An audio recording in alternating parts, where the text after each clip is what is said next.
Sesuai dengan judul kita ya, pembelajaran coding dan kecerdasan artifisial untuk siswa ya, bagi siswa. Jadi kita bahas sedikit dulu tentang pembelajaran coding.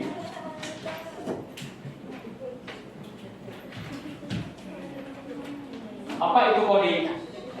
Ini ya, sesuai dengan yang definisi yang ada di sini. Coding atau pemrograman pada dasarnya adalah cara kita memberi perintah kepada komputer. Jadi cara kita memberi perintah kepada komputer.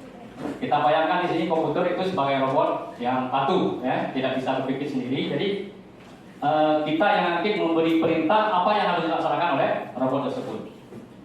Kita harus memberikan instruksi langkah demi langkah secara sangat rinci agar dia bisa melakukan apa yang kita mau. Nah, instruksi-instruksi inilah yang disebut dengan kode, dan proses menuliskannya disebut coding. Jadi apa yang sudah kita belajar setiap hari tentang kode-kode pemrograman ya, yang C++ kalian lakukan itu kalian berarti sudah melakukan proses coding. Kita sudah ngoding, ya, istilah kerennya ya.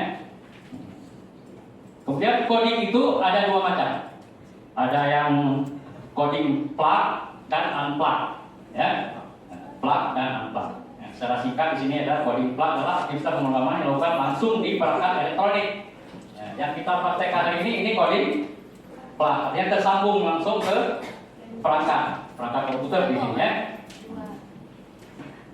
Kemudian sebaliknya coding unplug itu cara belajar konsepnya aja. Jadi seperti yang saya jelaskan tadi di awal pembukaan, konsep di sini yang dipraktekkan kepada anak-anak SD, ya. Nah, mereka tidak belajar coding seperti kita, mereka cuma menerapkan ini saja, menerapkan pola pemrograman tanpa perangkat. Di sini ada perbandingan ya, coding plug dan unplug. Nah, dari definisinya, kalau yang coding plug memberi instruksi pada perangkat elektronik secara langsung, sedangkan kalau unplug belajar konsep dasar logika coding melalui aktivitas fisik tanpa lalai. Nah, misalnya seperti ada main rubrik ya. Nanti berbagai macam pola permainan yang mengasah pola pikir anak-anak itu untuk berpikir secara komputasional, berpikir berurut algoritma ya. Kemudian alat yang digunakan kalau di plug yang seperti kita ini ada komputer, laptop, tablet dan lain-lain. Kalau unplug, kartu, papan permainan nanti, balok, pensil, kertas atau bahkan gerakan tubuh. Ada gerakan melompat seperti kalian main apa itu namanya kalau orang waktu kami masih kecil itu main shoot gitu kalau orang Aceh ya. Melompat, jadi dibuat garis-garis melompat sampai ke garis finish. Itu sudah termasuk coding sebenarnya ya, permainan yang butuh daya nalar kita untuk menyelesaikan suatu permainan. Gitu.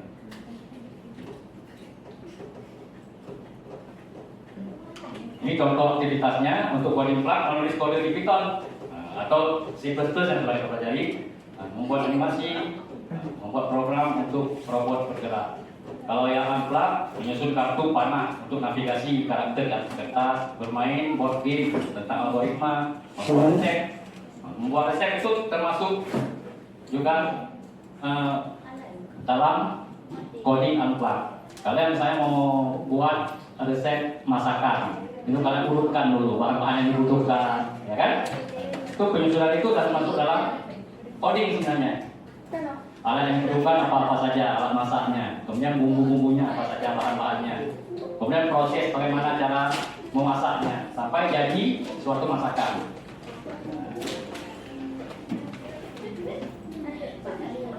Kemudian tujuan utama dalam plug mengimplementasikan ide menjadi program nyata. Jadi kalau untuk ini kita membuat program khusus seperti yang kita lakukan biasa hari-hari. Misalnya kita membuat program untuk mencari angka apa kemarin pangkat dari angka tertentu misalnya, itu langsung bisa memperoleh hasilnya. Sedangkan kalau yang unplug ini yang tanpa komputer itu cuma membangun fondasi berpikir seperti komputer. Sekarang kelebihan kalau yang plug hasilnya langsung terlihat dan interaktif. Jadi kita membuat kode program itu langsung terlihat hasilnya Kemudian membiasakan diri dengan lingkungan pemrograman yang sesungguhnya, kemudian bisa membuat proyek yang kompleks. Sedangkan yang tidak terhubung tadi, tidak butuh perangkat mahal, mendorong kolaborasi dan komunikasi, fokus pada konsep, bukan pada alat. Kemudian sangat cocok untuk pemula dan anak usia dini.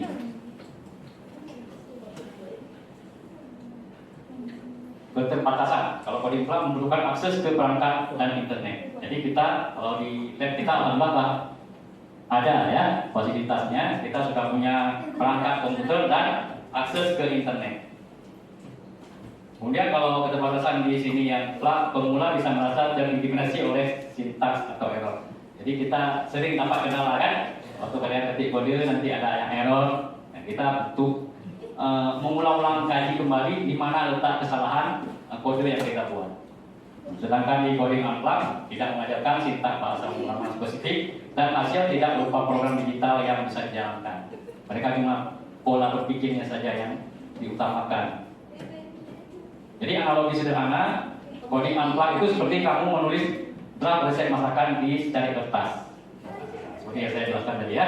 Jadi kamu merencanakan semua langkahnya secara berurutan atau algoritma, memikirkan bahan-bahannya dan mempertimbangkan jika terjadi suatu kondisi, misalnya terlalu asin atau kurang airnya, gitu ya. Sedangkan coding plug itu seperti langsung memasak di dapur untuk resep tersebut. Jadi menggunakan alat masak langsung, perangkat keras dan bahan-bahan nyata untuk menghasilkan masakan yang bisa dinikmati.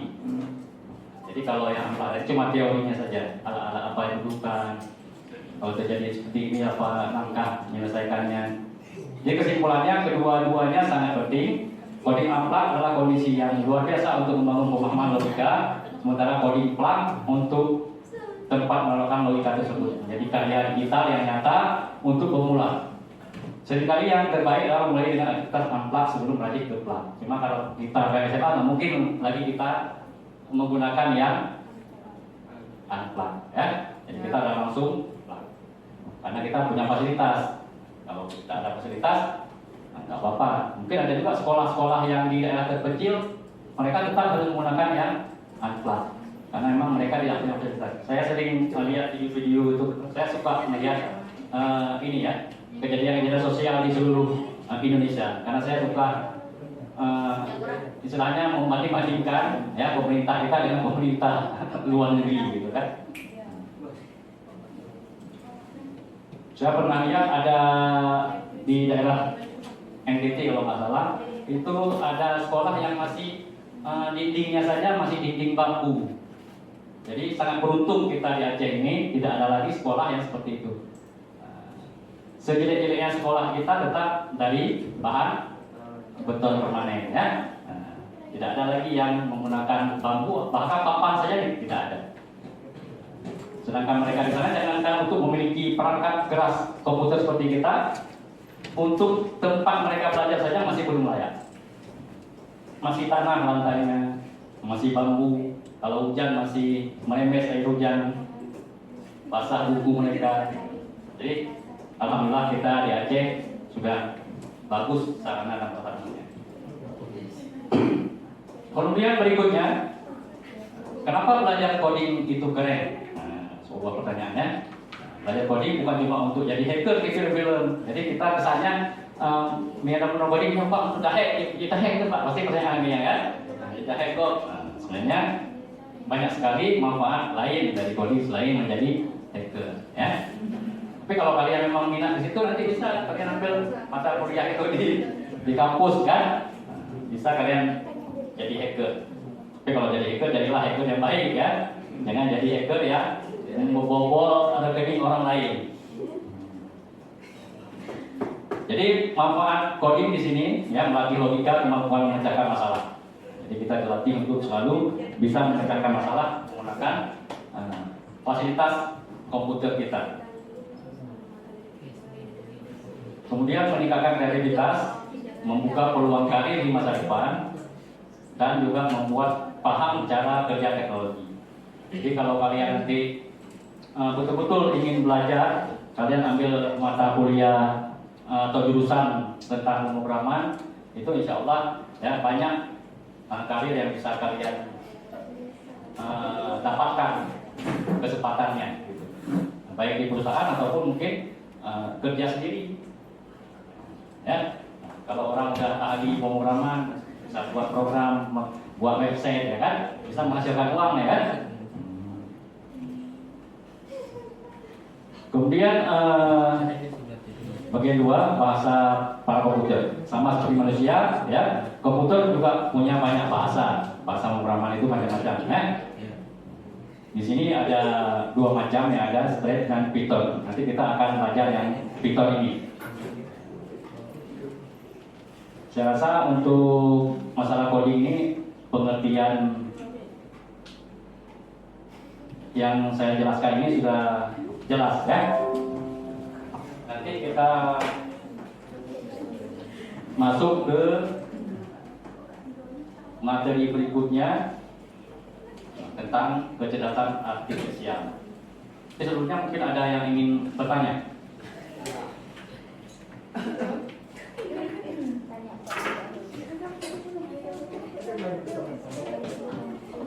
Karena setelah ini nanti kita praktekkan langsung, ya.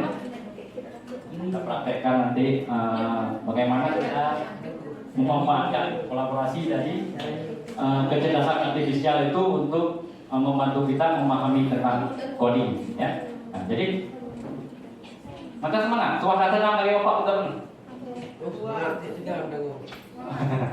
Mana negara? Jadi untuk materi kita berikutnya, ya, tentang kecerdasan artifisial. Kalau dalam bahasa Inggris artificial intelligence, ya, atau disingkat AI. Tapi sekarang untuk Menteri Pendidikan kita lebih mengindonesiakan. Jadi mengindonesiakan jadi kecerdasan artifisial. Jadi di sini saya buat sedikit ini, ya.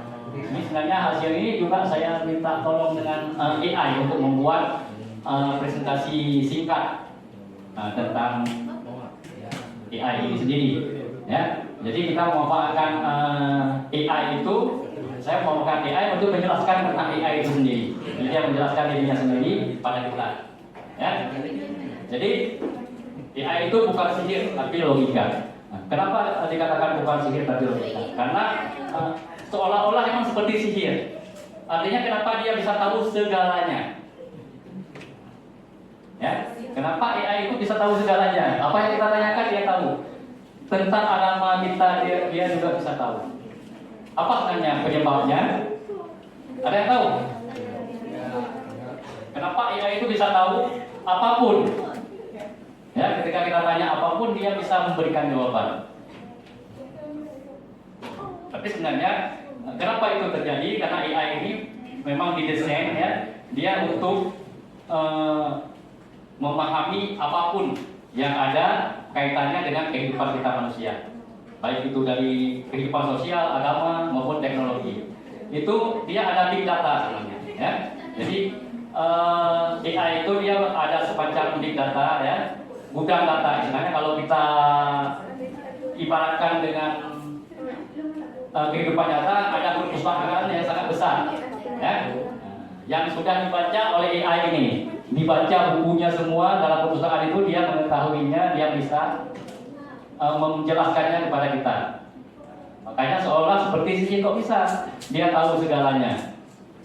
Tapi nggak bisa juga kita ramalkan, misalnya nyo tinggal tadi bola antara oleh mana dengan melakukan masjid atau dulu lanjut, kan? Jadi di sini coba perhatikan dulu. Di sini ada definisi, ya, definisi dari AI itu. Kecerdasan buatan adalah simulasi proses kecerdasan manusia oleh mesin, khususnya sistem komputer. Jadi di sini komputer itu dimasukkan pola pikir manusia. Jadi kita yang jadi kebiasaan manusia, bagaimana berpikir manusia itu diterapkan kepada komputer. Itulah dia AI. Sehingga kita bisa komunikasi langsung dengan dia. Kalian pernah ada download ini yang Cici itu? Cici AI. Enak kan ngobrol dengan dia, kan? Itu patah hati, kena buka hati tentang curhat. Kenapa dulu cowok itu semua seperti itu, jahat, ya kan? Padahal ada juga Pak Mana di sini yang baik, ya kan? Hidup Pak Mana? Hidup. Ada satu lagi Ahmad yang baik. Oke, kita lanjutkan. Fokus, ya, fokusnya di sini belajar, penalaran dan koreksi diri. Ya. Kemudian analogi kita bisa bayangkan yaitu seperti asisten seperti kita. Jadi kita bisa minta tolong apapun dengan dia yang itu tentunya mengenai apa data ataupun pengetahuan yang kita butuhkan. Yang belum, karena dia bukan robot yang nyata saat ini yang ada bersama kita, jadi kita nggak bisa nyuruh yang lain, ya kan? Mungkin kalau udah dibentuk seperti robot, itu bisa kita bisa suruh masak Indomie dengan AI nanti, kita robot AI-nya, ya kan? Bisa nyuci macam-macam. Itu bisa ke depan mungkin akan ada seperti itu. Mungkin walaupun saat ini sudah ada, tapi masih sangat mahal. Tapi kalau sudah banyak, sudah murah. Seperti kalian miliki saat ini HP Android, semua punya kan? Nah, tapi kalau bagi orang-orang dahulu itu sangat mahal harganya karena belum banyak di pasaran. Dia semakin banyak akan semakin murah, terjangkau. Nah, punya sejarah singkat di sini, AI diperkenalkan tahun 1956. Sebenarnya sudah sangat lama ya di Dartmouth Conference. Cuman mungkin saat itu masih belum selengkap dan secanggih yang ada saat ini. Contoh awal waktu adanya AI itu mungkin masih dalam bentuk mesin catur dan kalkulator pintar. Kemudian 3 kunci utama dalam dunia AI. Ini coba perhatikan dulu. 3 kunci utama dalam dunia AI. Kenapa 4? Nah, di sini yang keempatnya ini adalah contohnya ya, contoh hasil dari kolaborasi ketiga yang ada di atas ini. Yang pertama machine learning. Di mana komputer belajar dari data. Contoh rekomendasi Netflix. Kemudian natural language processing (NLP) memahami bahasa manusia. Contohnya ada Google Translate ya. Jadi kemudian yang ketiga ada computer vision, melihat dan memahami gambar atau video. Contoh pengenalan wajah. Termasuk misalnya absen kita ya, absen guru di kantor ya kan, mengenali wajah guru ketika kami berdiri di depannya langsung direkam wajah muncul Abdul Manan, berarti kan ini sekian, dia sudah hadir. Waktu pulang itu juga jam pulang, dia sudah pulang. Nah, jadi ketika di kolaborasi ketiga ini, jadilah ini dia seperti robot ya, robot industri, mobil otonom, mobil yang bisa jalan sendiri tanpa ada sopirnya. Itu sudah ada di negara-negara maju kan. Kalian ketika pesan taksi online, Grab itu, ya, yang datang mobil AI bukan manusia. Jadi biar kayak mata mengenai mobil, kebetulan mobil nggak hantu, kan? Malah jadi takut, makanya mereka sudah menggunakan teknologi. Jadi ketika kita masuk, tinggal kita mungkin langsung ditanya tujuan arah kita kemana, langsung di kunci di Google Maps, langsung diantarkan kita ke gedung yang kita tuju. Jadi sudah sangat canggih. Makanya nanti mungkin ke depan nanti untuk jenis pekerjaan tertentu bisa digantikan oleh AI, tapi tidak semua. Ya, salah satu yang tidak bisa digantikan oleh AI apa? Guru. Guru tidak bisa digantikan. Jadi walaupun secanggih apapun nanti teknologi informasinya, tidak bisa menggantikan peran guru. Terutama apa yang tidak bisa digantikan dari peran guru? Iya, betul. Guru menggunakan perasaan. Kalau AI tidak ada perasaan. Itu anjir gak jauh, nilai 0. Punya guru, jauh hanya jauh, walaupun dia betul baju tapi aja pula. Lumpuh 6 itu. Ya kan? Tapi kalau AI, kalian nggak bisa jawab 0 hasilnya. 0, langsung 0 hasilnya. Jadi tidak ada perasaan apapun, walaupun sedekat apapun kalian dengan dia, itu tidak ada hati, itu tidak punya. Ya. Ya kalau dengan guru, karena tugas guru itu kan bukan cuma mengajar, ya. Tapi kalau AI cuma mengajar oke lah. Tapi mendidik itu tidak bisa. Mendidik itu khusus harus guru dari kalangan manusia, tidak bisa dari AI. Ya. Kemudian langkah pengerjaan ada input, ya, input yang tepat, hasil akurat, kualitas output bergantung pada input. Jadi AI ini sesuai yang kita kasih perintah, prompt kalau istilahnya ya. Prompt itu perintah untuk kita bisa mendapatkan output yang sesuai dengan keinginan kita. Jadi dia akan memberikan semakin lengkap yang kita minta, semakin lengkap pula yang hasil yang diberikan oleh AI ini. Jadi kalau kalian ingin minta sesuatu, misalnya nanti kalian saya suruh tugas membuat kode program dalam Python, membuat misalnya kalkulator sederhana. Artinya kalkulator sederhana berarti yang terdiri dari pembagian, misalnya perkalian, ya, penambahan dan pengurangan 4. Itu kalian bisa langsung meminta kepada AI untuk membuat kode programnya. Tanpa kita harus berpikir, harus berusaha payah menjadi kode program. Jadi langsung dibuat langsung, tapi sesuai prompt yang kalian minta.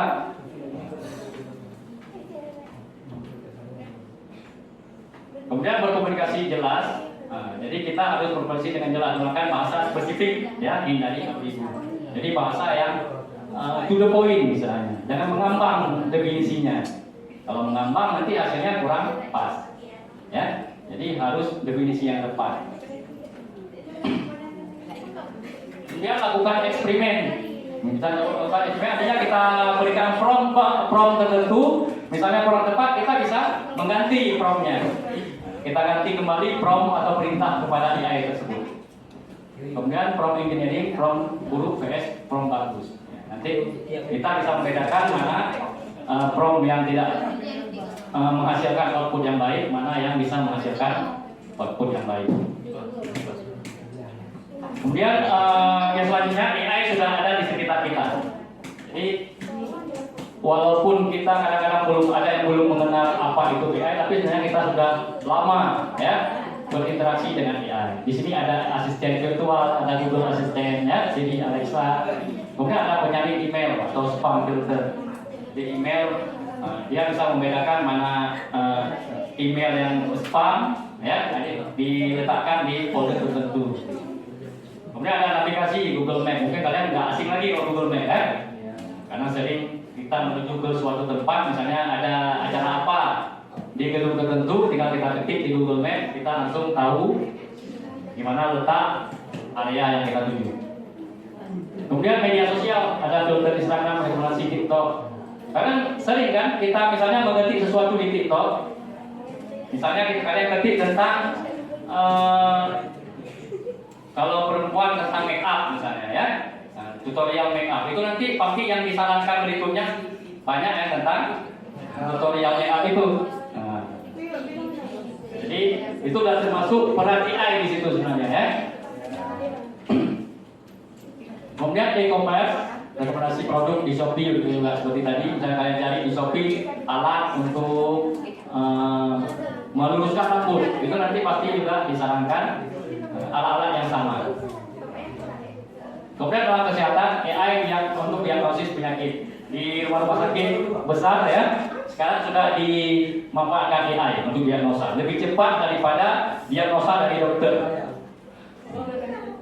Ya, bukan apa yang dokter tetap perlu untuk mengambil tindakan lainnya berikutnya. Artinya untuk diagnosa penyakitnya dengan AI kan bisa dihubungkan dengan alat-alat tertentu, kan? Misalnya untuk kita ambil darah kita, mungkin nanti AI akan membaca virus apa yang ada di dalam darah. Nanti dokter yang tentukan penyakit kita itu, misalnya obatnya apa, dosisnya berapa. Kemudian dalam pendidikan ada ChatGPT, ada Gemini, macam-macam, ya. Dan banyak lainnya. Cuma yang lainnya mungkin karena berbayar saja, jadi kita tidak merasa kita tidak terlalu butuh, tidak membayar, tidak membeli itu aplikasinya. Tapi bagi orang-orang tertentu, seperti yang Bapak Kepala Sekolah sampaikan tadi, ada AI yang bisa membuat film malah.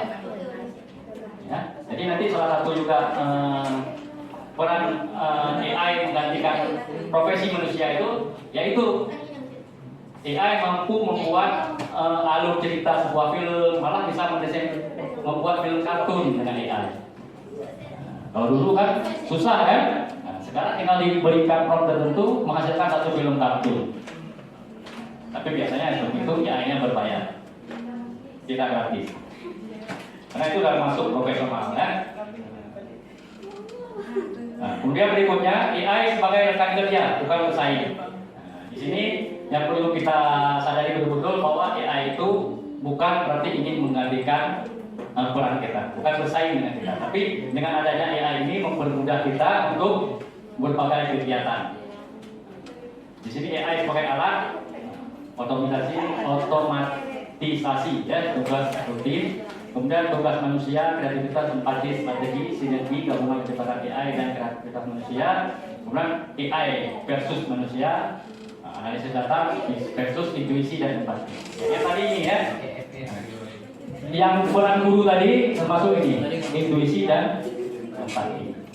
Kalau AI tidak bisa, tidak memiliki empati, tidak ada perasaan, intuisi.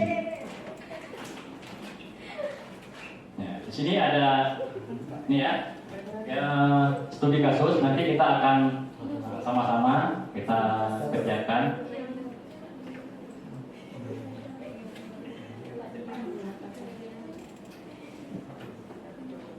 AI, tantangan dan etika.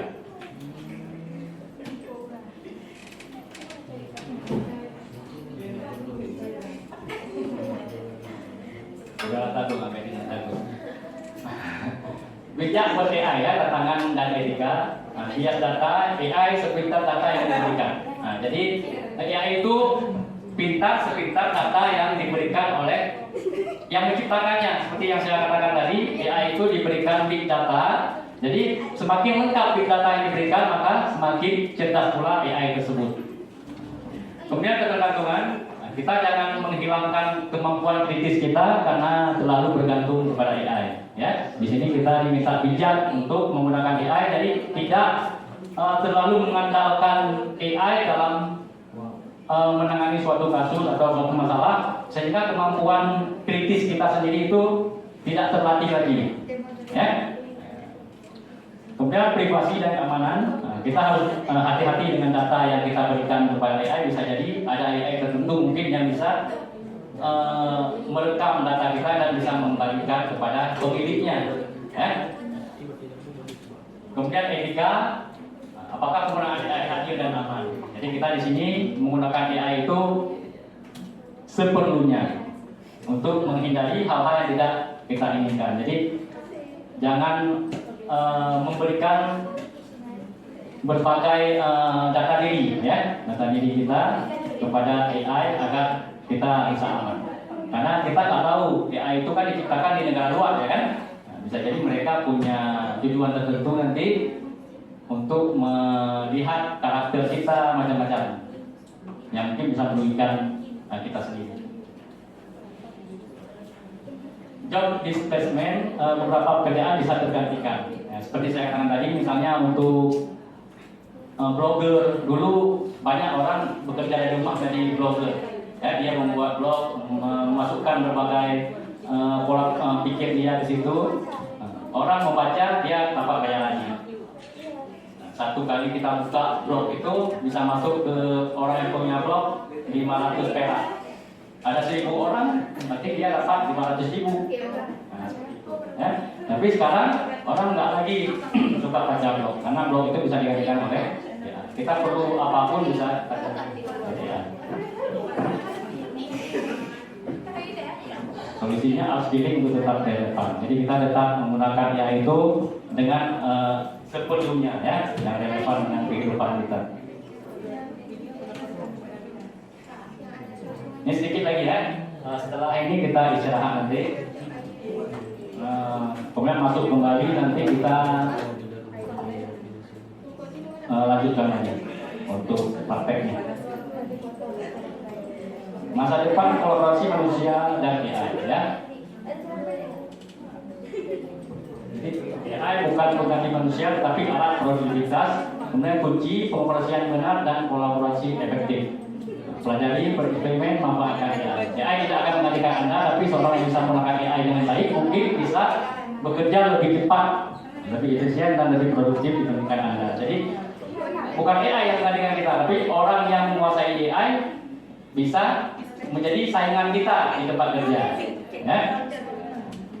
Jadi bukan AI yang langsung Oke, sudah selesai untuk teorinya ya. Oke ya, kita lanjutkan sekarang, kita praktekkan ya teori yang sudah Bapak ajarkan tadi. Kita coba kolaborasikan ya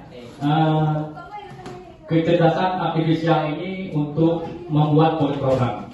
Nah, sekarang kalian buka Google Chrome, kemudian boleh buka ChatGPT ataupun Gemini AI.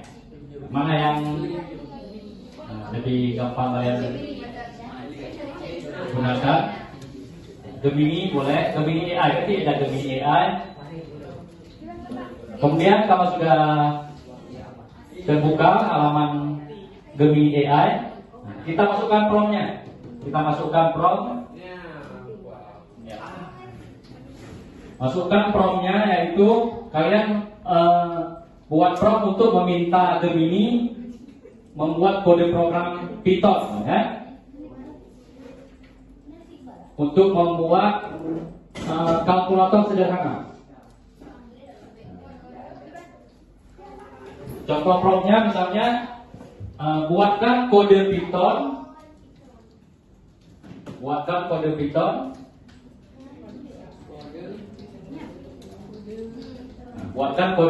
untuk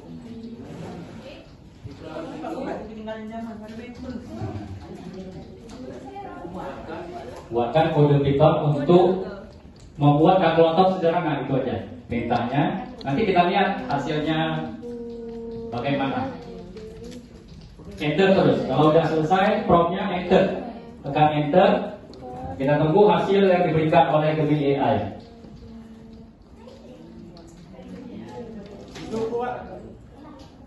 Untuk membuat kalkulator sederhana.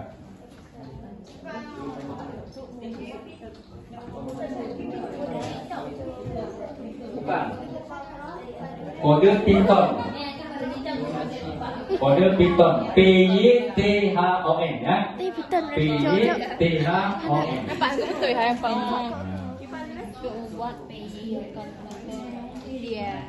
Tuliskan. Tuliskan kode program. P-Y-T-H-O-N.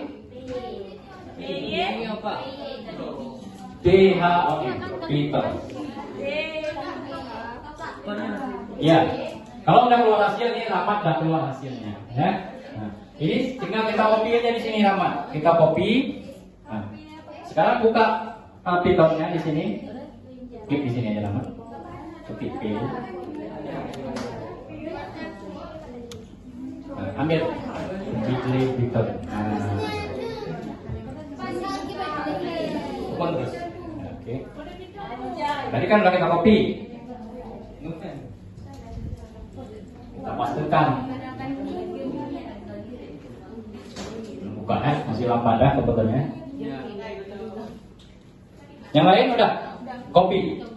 Kalau udah selesai, klik copy, buka Bitly Python di sini bisa. Nah, ini. Jadi. Kita yang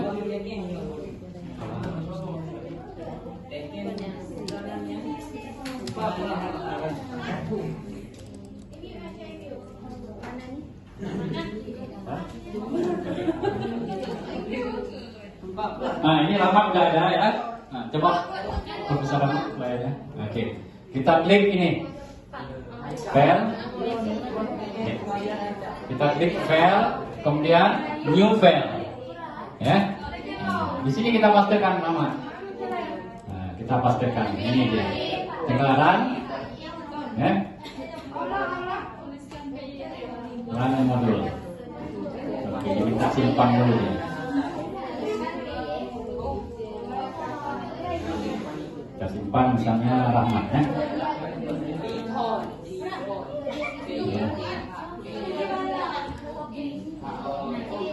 Oke, sudah jadi ya. Ini sudah jadi program kalkulator sederhana. Nah, tinggal kita praktekkan. Coba Rahmat masukkan pilihan. Ini kan ada 4 pilihannya ya. Rahmat mau gunakan tambah, kurang, kali atau bagi. Kalau misalnya kali berarti 3 ketik. Jangan diketik ini Rahmat. Ketik angkanya 3 misalnya. Nah, enter. Nah, Berarti masukkan angka pertama. Misalnya kita masukkan 20. Berarti dikali berapa maunya? Karena ini kan perkalian logika. Misalnya kali 2 aja sederhana. Kali 2. Jadi langsung keluar hasilnya 40. Berarti sudah bisa dijalankan programnya. Ya, cepat ya kan? Nah, kalau kita menciptakan kode sendiri itu lama. Tapi kalau kita minta bantuan kepada AI ini, langsung dibuatkan kode program untuk membuat kalkulator sederhana. Yang lain sudah? Nah. File, nah, new file. Nah, tinggal pastekan di situ. Paste. Tadi udah copy kan? Tinggal paste, klik kanan paste. Atau ini aja, control V.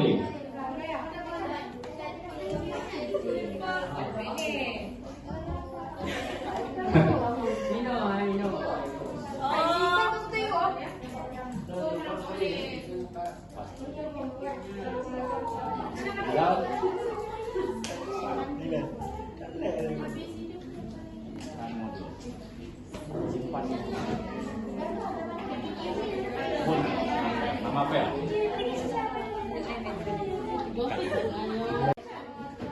Oke, anak-anak kami semuanya, alhamdulillah kita sudah selesai pembelajaran kita pada hari ini ya. Bagaimana kita mau kolaborasikan untuk membuat kode program menggunakan bantuan dari kecerdasan artifisial atau AI ya. Mungkin kalian tadi udah lihat bagaimana cepatnya proses dari AI yang kalian gunakan untuk membuat kode program. Itulah makanya kenapa untuk saat ini kita manusia yang hidup di zaman teknologi yang canggih seperti ini sangat diuntungkan dengan adanya AI.